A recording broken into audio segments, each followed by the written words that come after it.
Assalamualaikum warahmatullahi wabarakatuh. Perkenalkan, nama saya Ranti Rismawanti dari kelas 2A Farmasi. Dengan NIM 3119031 Stikes Bakti Tunas Persada Tasikmalaya. Di sini saya akan mempresentasikan review jurnal tentang penyakit cacar air. Yang pertama, dengan judul penelitian, kajian pengobatan tradisional cacar menurut terjemahan Lontar Usada Kacacar. Jurnal dari Jurnal Riset Kefarmasian Indonesia, volume 1 nomor 1. Tahun pembuatan jurnal 2019 dengan nama penulis Nyoman Gede Trisutrisna, Niluh Gede Widyastuti, Kadek Dwi Cahyadi. Dengan latar belakang Lontar Usada Kacacar yang merupakan acuan yang dapat digunakan dalam pengobatan cacar secara tradisional di Bali.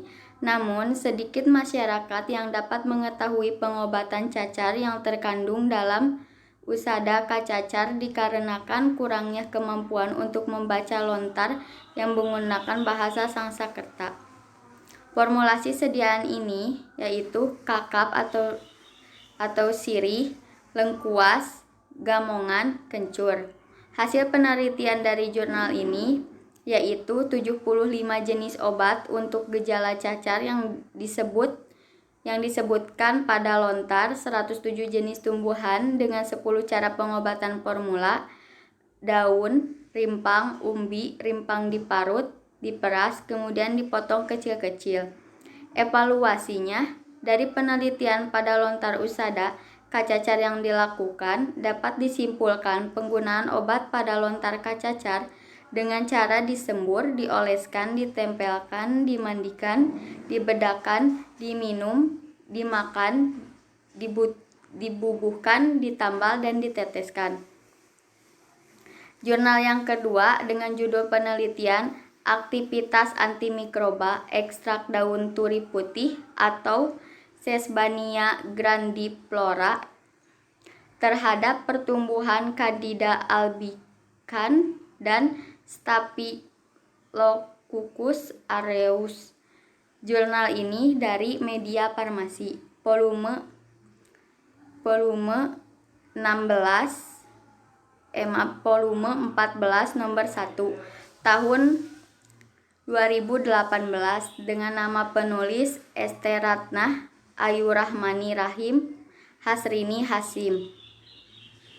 Dengan latar belakang, menurut ramuan tradisional tanaman turi berhasiat menyembuhkan berbagai penyakit. Bagian tanaman turi yang digunakan adalah kulit batang, bunga, daun, dan akar kulit batang turi, atau terutama bagian pangkalnya. Dapat digunakan untuk mengobati sariawan, disentri, skabies, cacar air, demam. Daun turi dapat digunakan untuk mengobati keseleo, memar akibat terpukul, luka, keputihan, batuk, hidung berlendir, sakit kepala, memperlancar produksi ASI. Beri-beri, demam nipas, radang tenggorokan. Bunga turi dapat digunakan untuk memperbanyak dan memperlancar pengeluaran ASI dan hidung berlendir. Sedangkan untuk akar di tanaman turi sendiri dapat digunakan untuk mengobati pegalinu dan batuk berdahak. Formulasi sediaan tanaman turi mengandung beberapa senyawa aktif yaitu tanin, flavonoid, dan saponin yang diduga mempunyai senyawa bioaktivitas sebagai antibakteri yang dapat menghambat pertumbuhan bakteri jenis Staphylococcus aureus. Hasil penelitiannya, pada penelitian ini digunakan bahan uji daun turi putih atau Sesbania grandiflora. Daun turi yang digunakan yaitu daun yang telah diangin-anginkan di tempat yang terlindung dari cahaya matahari langsung dan digunting-gunting kecil, kemudian maserasi selama 3 kali 5 hari. Proses penarikan zat aktif yang terkandung di dalamnya dilakukan dengan metode maserase. Karena metode ini merupakan salah satu metode yang sederhana dan penarikan senyawa yang terkandung lebih efektif. Evaluasinya, berdasarkan hasil penelitian, maka dapat ditarik kesimpulan bahwa ekstra daun turi putih atau Sesbania grandiflora mempunyai aktivitas terhadap pertumbuhan Candida albicans dan Staphylococcus aureus. Yang ketiga yaitu jurnal penelitiannya adalah Pandangan Penutur Bahasa Jawa terhadap Cacar, Kajian Etnolinguistik. Jurnal ini dari Mozaik Humaniora, volume 18. Tahun pembuatan jurnal 2018 dengan nama penulis Ari Wulandari Marsono Suhando. Latar belakangnya, dengan latar belakang cacar merupakan serapan dari bahasa medis modern karena orang Jawa memberi nama penyakit ini dengan lara ayu, sakit cantik, dengan harapan penderitanya tidak merasa terbebani dengan penyakitnya dan mudah untuk proses penyembuhannya. Sehingga istilah cacar dianggap sebagai bahasa Jawa asli. Jadi dapat dianggap penyakit cacar sudah dikenal lama oleh orang Jawa dan hingga sekarang masih tetap dikenal termasuk pengobatannya secara tradisional. Formulasi sediaan. Ramuan yang diborehkan ke kulit berupa kunyit sebesar ibu jari orang dewasa dikupas, dicuci, ditumbuk halus, ditambah minyak kayu putih dan diaduk merata. Setelah itu diborehkan pada kulit yang kena cacar setiap malam.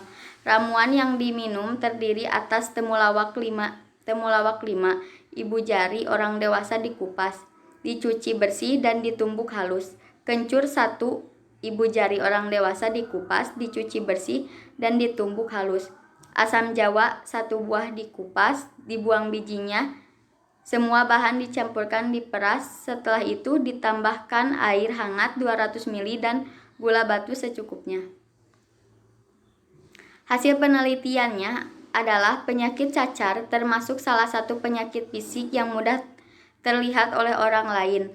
Umumnya penyakit ini menyerang sekujur tubuh dengan bentol-bentol kemerahan kecil hingga besar atau bervariasi ukurannya, yang sangat panas dan gatal. Oleh karena penyakit ini bersifat sangat menular, biasanya setiap penderita cacar juga diisolasi selama masih sakit.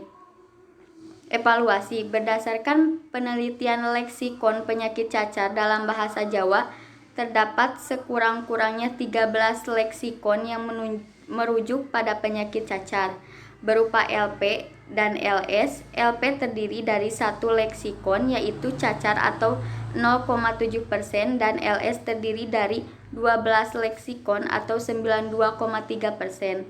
LS 2 leksem, bawahan ada 7 leksikon atau 53,8% dan LS 3 leksem bawahan terdiri dari 5 leksikon atau 38,4%.